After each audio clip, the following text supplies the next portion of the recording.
Pagbasa gikan sa basahon ni Propeta Isayas. Dili na batiog kasubo ang kaniadto nag-antos. Sa miaging panahon gipakaulawan niya ang Zabulon ug ang Neftali.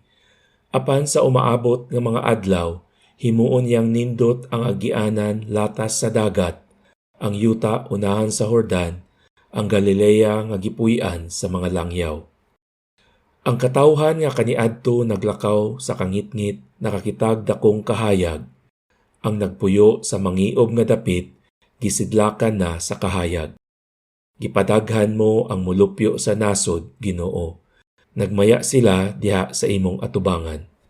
Sama sa pagmaya sa mga tawo inigkating ani ug ingon nga maglipay ang mga tawo inigbahin-bahin nila sa ilang inilog. Kay gigupok mo sama sa nahitabo sa Midian, ang yogo nga iyang gisangon, ug ang karga nga iyang gipas-an, ug ang garote sa nagdaog-daog kaniya. Kay sunugon daw sugnod ang tanang sapatos sa mga sundalo nga nagpaingon sa gubat, ingon man ang tanang sapot nga natumog sa dugo.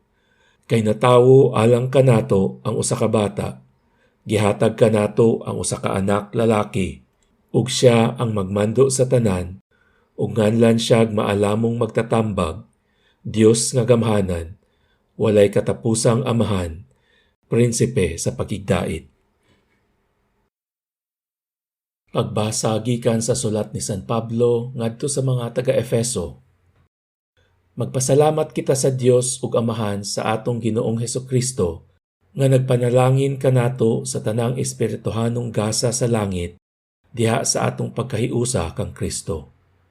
Sa wala pa buhata ang kalibutan, gipili na kita sa Dios aron maiya diha ni Kristo, aron mabalaan kita ug mawalay sala sa iyang atubangan. Tungod sa iyang gugma, daan ang gibut-an sa Dios nga sagupon niya kita nga mga anak pinaagi ni Hesukristo. Mao kini ang iyang gikahimut-an ug tuyo. Daygo nato ang Dios tungod sa iyang labihang pagtagad kanato, pinaagi sa iyang hinigugmang anak. Tungod niini, sukad sa pagkadungog ko nga mituo kamo sa Ginoong Hesus ug nahigugma sa tanang katawhan sa Dios, wala ako'y hunong sa pagpasalamat sa Dios tungod kaninyo.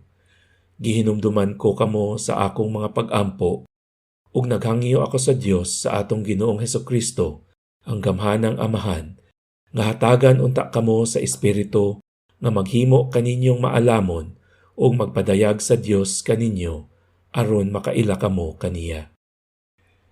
Naghangyo usab ako nga malamdagan unta ang inyong salabutan aron masayod kamo unsa ang paglaom nga alang niini gitawag kamo.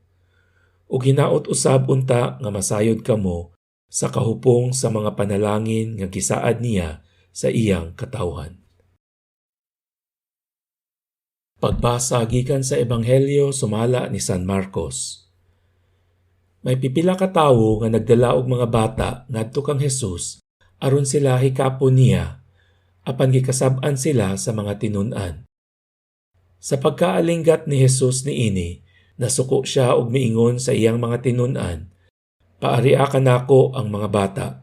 Ayaw sila did-i, kay ang gingharian sa Dios ila sa sama niining mga bata. Timan-in ninyo kini, ang dili mo dawat sa paghari sa Dios sama sa usa ka bata, dili mahisakop niini." Unya iyang gipangugos ang mga bata, gitapion ang iyang mga kamot kanila ug gipanalanginan sila.